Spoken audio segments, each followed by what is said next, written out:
Welcome to the Destiny of Manufacturing podcast. I am your host, Dean Phillips, and we are here live from the FABTECH show floor. It's a great day here in Chicago. It's great to have everybody here. And I am joined by several people. I will first start it off, not that you guys, I want to save up the build for you guys, but Brad Kuvin, who is our executive. What's your official executive? Editorial director. MetalForming magazine. I guess. Yeah. I knew it was editorial, but I didn't know if I should go director or king of everything. MetalForming magazine. Don't put that on. Don't want that? No, don't put that on. Okay. Yeah.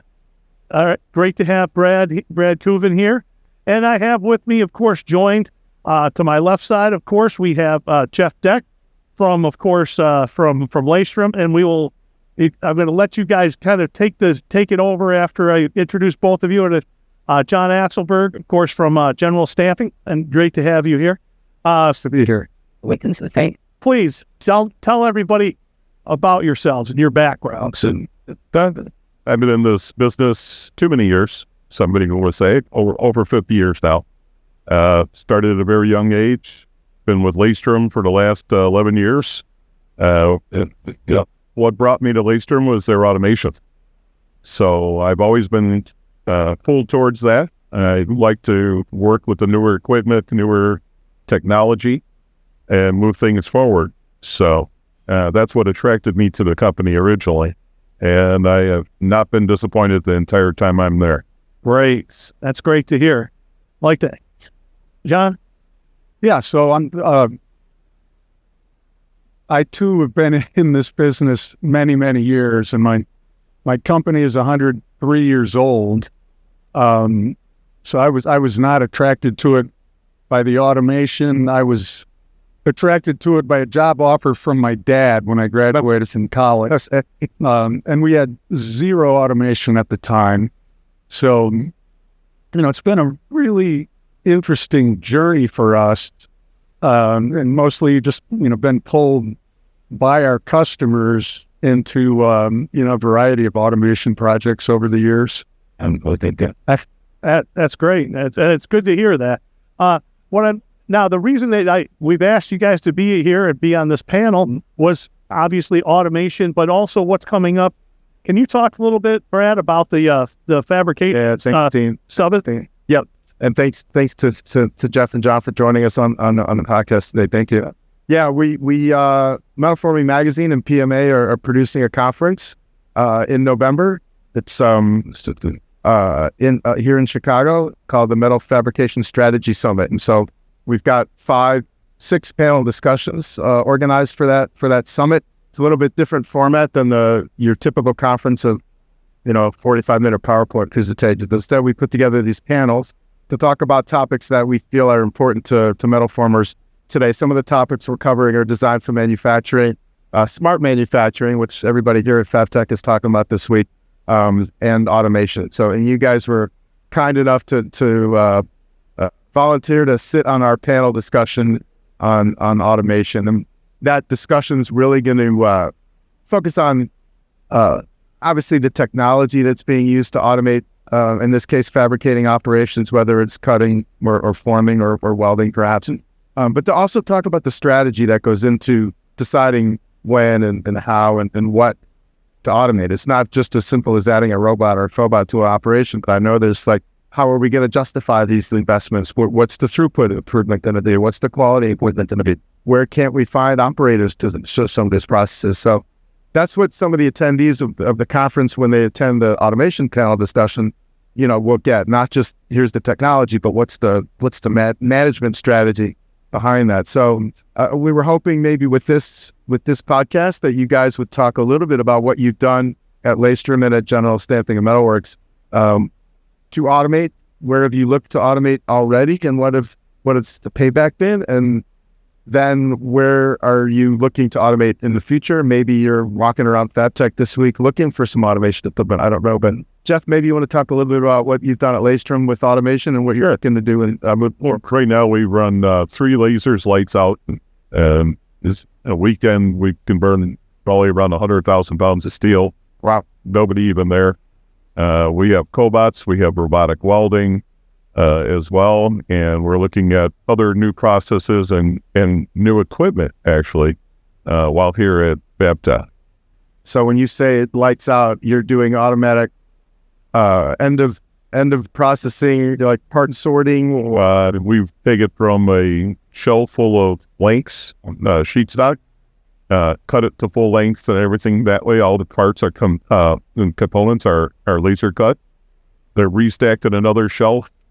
Come Monday, we have 10 guys that just come in and take them all out of those nests. And while we're doing that, we're also cleaning the machine. So we're prepping it for the next one. Running it at nights and things that way, it's lower cost overall. So it helps with our ROI. We're running 2 CO2s in a fiber right now, and we're looking at changing out the CO2s and going to full fiber. I see. And you mentioned cobots and robots. Where are you using that type of automation? When we first started with cobots, we started using them on punch presses. So we had punch presses back then. Yeah. So it was, hand loading the press and things that way. We invested into a cobot, put it up there, learned how to run it, things that way, and put it up on the press. Then we moved it over to multi-head tapping units. Then we moved it over to press brake filing. And now we're no longer in stamping, so we have it set up full time on a press brake. So running a variety of different parts. Many of them are close tolerance, but it's worked out pretty well that way. So you just move a stack of blanks over to the press brake, and it picks up the one blank at a time. We've learned a lot with that as far as orientating the part to the press. Okay, that's the key. Okay. So we've learned a lot with that. We have certain techniques that we use for different parts. Now they've got cameras, the cobots, that can actually recognize a part that's not stacked exactly right or anything that way, where they can actually pick it up and load the machine on its own. So it's getting better is better all the time. And cobot versus robot. So are the cobots dedicated to the brake, or do you actually move them from? We actually had an older press brake that we were ready to decommission completely. Okay. And we used that for a test. So we put it off at the end of the hollow and put a cobot up on it. Okay. And we've been running it that way. Okay. It doesn't run 100% of the time, but it's usually running the more boring, laborious jobs. Okay. Things that, might take 60 hours to run. A lot of the operators get bored with that kind of stuff. So we look at those type of jobs to help keep the boredom out of it. If they get bored, we worry about safety. We're a very safety conscious company. So by getting the boring jobs onto the cobots and things that way, this helps us keep our employees safer. Nice.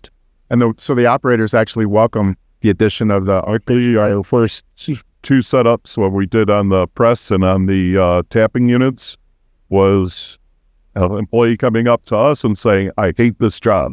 Get out. It's boring. I sit here for weeks and weeks and weeks and do the exact same thing. Can we switch somebody else out for a while?" So we brought the cobot over and started working with them on that. And they were part of that process. Okay. So it involved them and got them involved into the setup and the operation of it. And it's worked out pretty well that way. That's a great story. All right. John, how about what's going on at General Stamping and Metalworks with automation? Yeah, well, so our first automation project was a robotic welding cell 25 years ago. And the thing that drove us to the robotic welding was that we just didn't have any manual welders who were good enough to weld the long arc on the top of a commercial lawnmower deck without interruption. And we ended up buying a robot, and I think we have a dozen robotic welding cells now. How many? 12. Oh, wow. And, continue to deploy them. But interesting, your comment about cobots. We've got some cobots on press brakes as well. And the great thing is they take up a lot less real estate than an industrial robot. It's great. Downside is they're not nearly as fast. Right. But what our press brake team has started doing is integrating little parts ejectors into the brake itself, so that parts will be kicked off onto a conveyor while the robot takes its time on its way back to pick up another part. And, you watch it, doesn't look like it's getting a lot done, but at the end of the day, it's impressive. Sure. Explain that a little bit more, the part ejection. Yeah, so we'll have a little tool that actually knocks the part out of the V-die onto a conveyor. Rather than having the robot, while the robot's on its way back to pick up another blank. I see. That's interesting. And this was all, just developed by guys on the floor who were tired of watching. So they custom engineered the thing. But really, our focus now has been more on, the big driver has been safety, more than throughput. You do a lot of larger fabrications. We have a tube bender that runs a very high volume part for the utility scale solar power industry. And these tubes weigh over 100 pounds apiece. Yeah. And it would really be just about impossible to do that safely, even with two operators. So we've automated that with a material handling robot, and it's been reliable, consistent, and stays on during the day. Now, as far as that goes, one area I did have a question. What about consistency by adding the automation? Do you guys feel like you get better consistency because of that? Because I know when most people handle a part in a press brake, how much you push up against it will make a big difference. If you just let the material fall, the weight of the material will open the bend. If I push up against it, it's going to close that bend up. So do you find it more consistent in using the robotics? Yes, we have a large robotic bending cell at our plant in Wisconsin. So, we're running work pieces that they're over 200 pounds. Wow. And with absolute consistency, there are sensors on the back gauges, so the machine doesn't move unless the part's where it needs to be. Yeah. And that automation also drives discipline upstream. Uh-huh. So it's very difficult to do it. You can't weld very well with robots if seam position isn't super repeatable.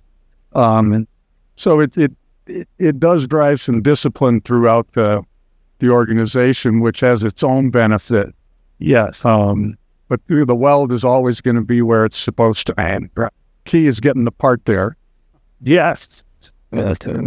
You're right with competing, but the welding of material, especially in the heavier lanes, it used to have 2 to 3 guys. We actually have sheet followers that follow it up and follow it back down, so that you're not getting that opening or closing. You're getting a nice first 90 or for a 45 or even a 33. It's consistent throughout the run that way. Yeah, that's a good point.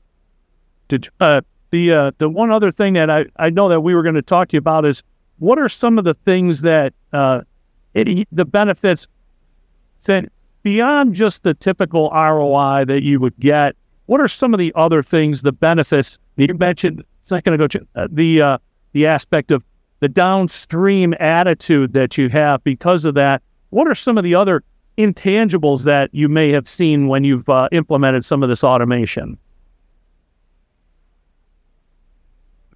That's always, I was going to say, besides the safety, the consistency of the parts. And Ben alluded to that already with the weldings, being the seam is always in the same location and things that way. Overall consistency from part to part is much more improved when you're using automation. And that, in fact, does that factor into the ROI conversations? Oh, yeah. Very much so. Now, have you guys seen the technology evolve too over time? Whereas it used to be when you had a robot, you had to hire a full-time robot programmer because it was just so different technology.